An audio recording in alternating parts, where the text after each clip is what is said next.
Hey, everybody, welcome into another episode of the Personal Privilege Podcast. I'm Chris Sanchez, joined in person by my partners at Salient Strategies, Dustin Cox and Andrew Cates.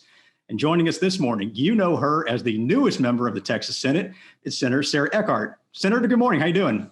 Good morning, Senator Eckhardt. That just sounds so weird. I'm sure it takes a little while to get used to, but, you know, I've been called worse, I guess. I've been called worse, definitely, and sometimes in the middle of campaigns. That's right. Go figure. So obviously these are less than normal circumstances, but have you had a chance to get settled into your Capitol office at all? These are so less than normal circumstances. No. First of all, I got to say, just from the outset, I'm talking funny and my jaw is swollen because I had oral surgery yesterday. But there you go.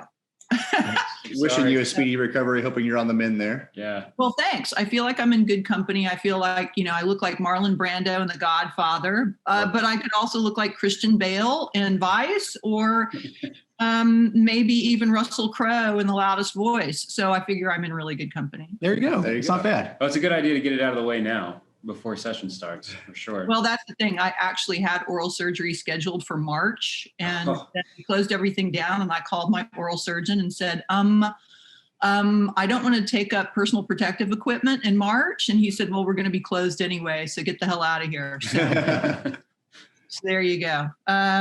So in terms of me being settled into the Capitol, good God, no. So I started out in Watson's office and then by necessity was moved over to the Sam Houston building. And then we're going to move again after November 3rd, once the dust settles in terms of who all has been elected and who gets what offices by seniority. So it hardly matters because it's like an abandoned space station in the Capitol right now. There's nobody there.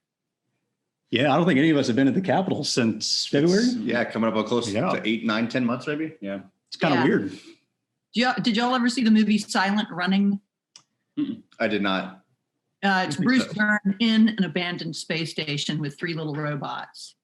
It feels a lot like that. Yeah, I've been in the Capitol late at night when you're the only one in there, and it's definitely a creepy place to be in, especially in the basement of the Capitol. That's it's kind of woo.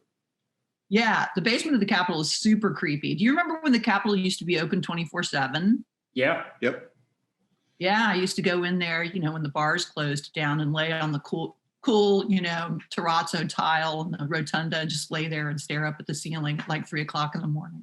But the statute of limitations is run, and for that. I think there's still certain parts of the basement that smell like 1800. It's interesting how that smell just kind of carries on, and it's very distinctive and one of its own. Yeah. I could make comments, but I'm not going to because it's about being, Plus, the basement's partially radioactive as well. It's actually got a little bit of radiation going on down there. Yeah. Really? Well, granite, Andy, science time. Granite is actually very partially radioactive because of some of the plutonium isotopes that are found in granite. And now you know, folks. You learn something new every day, apparently. Yeah, I did not know that. Our sponge learner over here, Chris. Yeah, that would explain a lot. So speaking of the Capitol, your father is a former congressman. Your mom was a former staffer for then Senator Lyndon Johnson. Was public service instilled into you at a young age? Yeah, public service is, some people, their family really gets together for football. Some people, their family really, their connecting fabric is the church. My family's connecting fabric totally is public service.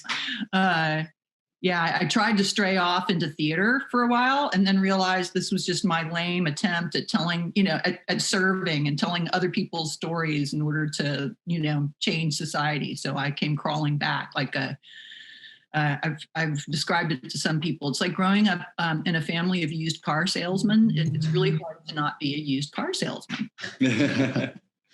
What's been your biggest joy to date in kind of public service and the ability to service others, as you said? Just serving others. I mean, if I came up with I know I'm supposed to do this as a politician, I'm supposed to come up with some long list of accomplishments and be able to tick them off and say my proudest moment was blah, blah, blah. But actually being a public servant, your proudest moment is getting the hell out of the way and helping other people get done what they need to get done. So I don't know. I don't really keep a list of proudest moments. I suppose, My proudest moments are when somebody else comes to me and says, you and these other people helped me get this thing done. And we're still engaged and things are going in the right direction. Sure. Hope that there's plenty more of that to come down the road in your future as well. I hope so. I know so. I mean, my goodness, that's sort of that's what we all, hopefully, what we all believe is actually happening here, that democracy is about people getting done for, for their community, rising to their own personal potential, and a society that actually makes that available to everybody, right? Sure. That's right. Sorry, I'm getting all preachy. Here it is. No. It's not even a Sunday. So as you can see, in my family, there was a lot of preaching going on, but it was about democracy. Do you have a particular LBJ story that you can actually share that's PG-13 rated, I guess? I will tell you, at least from my personal experience, my mom was married to Billy Lee Bramer. Have y'all ever read The Gay Place? No, I don't think so. Great novel. Check it out. Great political novel. Any case, it was a novel about LBJ, the lead character. Well, not the lead character, but sort of the Deus ex machina in The Gay Place is this governor named Governor Fenstermaker, and it's totally LBJ. So Billy Lee was a press secretary to LBJ. And of course, when he wrote the novel, LBJ was not happy. Actually, LBJ was a little bit happy because LBJ loved to be adored. And so having a novel written where you're one of the main characters is, supercharged, a supercharge for a narcissist. LBJ was a great narcissist, altruistic narcissist. But Lady Bird really hated the novel. So years later, I was at the LBJ school and President Johnson was dead. But Lady Bird, who was so gracious, always invited all the students over to the ranch once a year. And so we were going down the line saying hello to Lady Bird. And I mean, this was a great opportunity. And I got to my spot. I finally got up to speak with Mrs. Johnson, and I said, she said, "It's so nice to meet you. I knew your father. I knew your mother." And I said, "I believe you knew my mother's first husband too, Billy Lee Bramer." And she said, "I don't know him." So you mentioned your background in the theater. You went to NYU and you studied in the fine arts. What are some of your favorite plays or movies that you've experienced with your background in fine arts? Well, it changes all the time, I mean, it changes all the time. I don't know. I couldn't really say a favorite because every year something new and amazing comes out. And I'm like, oh my God, that's now my favorite. That's what's so fun about art, and particularly about plays, because, they don't last. You see it that night and then it's gone, which is really cool. What's your current favorite? There's been some really interesting stuff happening with Zoom, with people experimenting with Zoom and doing plays remotely from one another. So I don't know. I can't really say my current favorite play, although my current favorite execution of a play is this experimentation with a virtual proscenium and people doing plays on this tiny little screen. It's really pretty cool. Sure. Yeah, it's got to be a lot more coordinated at that point to even get it off, and then to have that same type of effect on the audience, I would imagine, as well. Yeah, it's really cool. I mean, if we're going to talk about, we could talk about movies because those stay static and, everybody knows them. Sure. Lawrence of Arabia has always been one of my favorites, but that's because it's a big old political drama. Lots and lots of, racism and international intrigue and narcissism and, Issues, right? Yeah. Plus it's like 4 hours, right? Oh gosh, David Lean, Yeah. Goodness, that opening sequence with the desert is just incredible. And yeah, it's an amazing movie. Actually, that's not even the opening sequence, but that one shot of the desert. Mm-hmm. Just incredible, visually incredible, content-wise incredible. From a visual perspective, as you mentioned it, what is probably some of your favorite scenes from movies? Is from the way they're presented or the way that they're shot? I don't know if y'all have ever seen the movie Drive. Oh yeah. Great movie. There is a scene inside the elevator that is one of the most sensual and violent scenes ever filmed, I think. I had to sit through the movie twice just so I could watch that scene from a theatrical perspective. It's an incredible little snippet where it's, of course, a very tiny space. There's 3 people in the elevator, and the lighting and the music are absolutely integral. Yeah, that was a great movie. It was one of those movies where I saw it on Netflix and I didn't expect much from it. I just expected a, nice little action movie with a great soundtrack, but it was actually a really great, I hate to call it a film because that sounds kind of pretentious, but it was a great film in the way that it was shot and the way it presented and the lighting and everything. And the story was fantastic. It's definitely a movie that really surprised me a lot. It was probably one of my favorites that come out recently. So.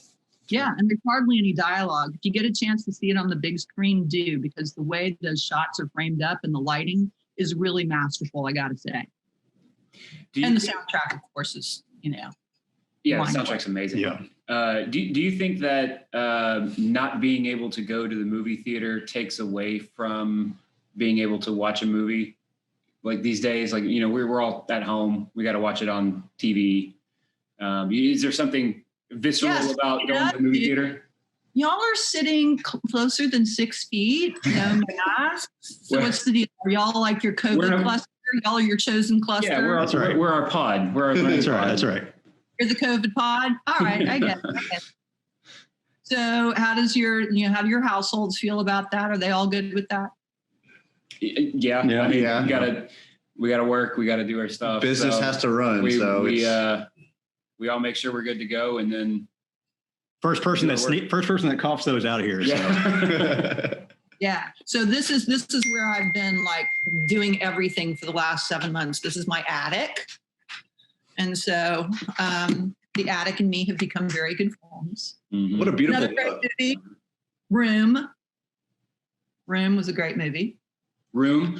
That's the one with what's her face? The one that it was Captain Marvel. The woman and her son, right? Johansson? Yeah. Yeah, I haven't seen that yet. I've heard it's amazing, but all of us have kids under 5 or at 5. And so my wife and I are a little bit scared of even watching it. Yeah. And also during COVID, it's a little too on the nose because all of us feel held hostage by COVID. Wow. Probably a bad simile, but there you go. Bad trigger. Yeah. Yeah. So the question was, I'm sorry, I wandered. If you think there's something specifically, I guess, visceral or about going to the movie theater. Yeah, I mean, heck, we're social animals. We want to get together in a dark space and watch others of us portray the life of the human spirit. So yeah, it's a drag that we can't sit together in the dark going, there's something really great about emoting together. Yeah, I mean, for me, I'm still kind of wishing that this pandemic and the silver lining of it bringing back drive-in movie theaters. I want to see more and more pop up. That's one thing that I think it feels like a lost pastime that when I was growing up was around and then disappeared during my teens and in early adulthood. And maybe this is a way to kind of bring it back because that was something I remember as a kid that I really enjoyed and wish I could get back to doing. Yeah. And remember, we'll get back to this at some point, but the summer movie series at Deep Eddy where you just sit in a inner tube floating there watching, Jaws. That's so great. I love that. And then also every other year I make the pilgrimage down to the Paramount for Lawrence of Arabia because it comes every other year. And then every year, any number of amazing movie classics at the Paramount. There's nothing like getting a really good glass of brown alcohol and some popcorn and watching a classic movie. You were in like an 80s cult classic movie? I was in Student Bodies, yes. Interesting. As well in Student Bodies. It was super fun. Nice. Where was it shot? In Houston. It was shot in Houston because Michael Ritchie, who was it out with the intention that it would go straight to the new cable market. And we had a really good time. Were you cast for that? Or was it? Yeah. Okay. What was the role? I'm sorry. Patty Priswell. Okay. I'll have to be on the lookout for that. That's another one I haven't seen. Yeah. No, you don't.